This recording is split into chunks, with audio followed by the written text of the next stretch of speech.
Instant celebrity, itong si Jaden Ivey mga boss dito sa naging laban kanina ng Toronto Raptors kontra nga dito sa Detroit Pistons. Angas ng ginawa niyang buzzer beater shot mga boss para maipanalo ang laban. Sabi akala mo nasa concert itong si Jaden Ivey, pinagkaguluhan ng kanyang mga teammates. At eto mga boss, hanip mas lalong lumakas ngayon ng Boston Celtics dahil sa pagbabalik ng kanilang big man na si Kristaps Porzingis. Ano nga ba mga nangyari sa game na to? Tara't pag-usapan natin yan.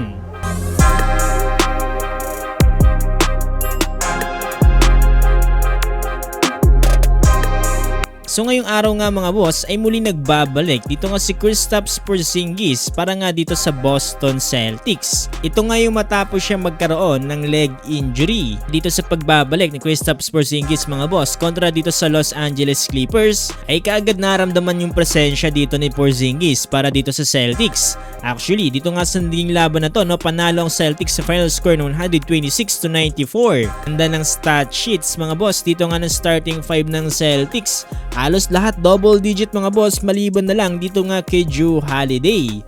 Etong si Jason Tatum at Peyton Pritchard mga boss ay nakapagtala ng 20 points, Derek White 19 points at itong nagbabalik na si Kristaps Porzingis mga boss ay nakapagtala kagad ng 16 points with 6 rebounds and 2 assists. Halos natulala na nga lang dyan si James Harden dito nga sa ginawa sa kanila ng Celtics na kung saan nakapagdala naman ng 19 points with 8 rebounds and 9 assists. Wala pa rin itong si James Harden mga boss dahil wala pa rin dito si Kawhi Leonard para sa kanilang team at ito namang si Powell ay hindi rin nakapaglaro ngayong araw.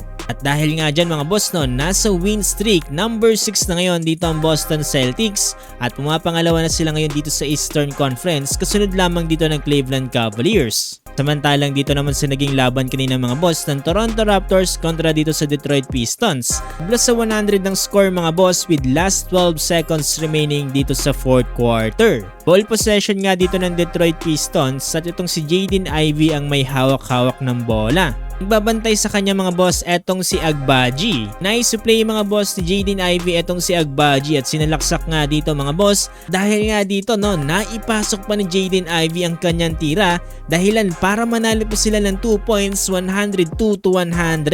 Halos hindi makapaniwala sa nangyari itong si Scottie Barnes at napatanggal na nga lang siya ng salamin dito. Pinagkaguluhan naman si Jaden Ivey mga boss ng bench at tila nga ba naging instant celebrity.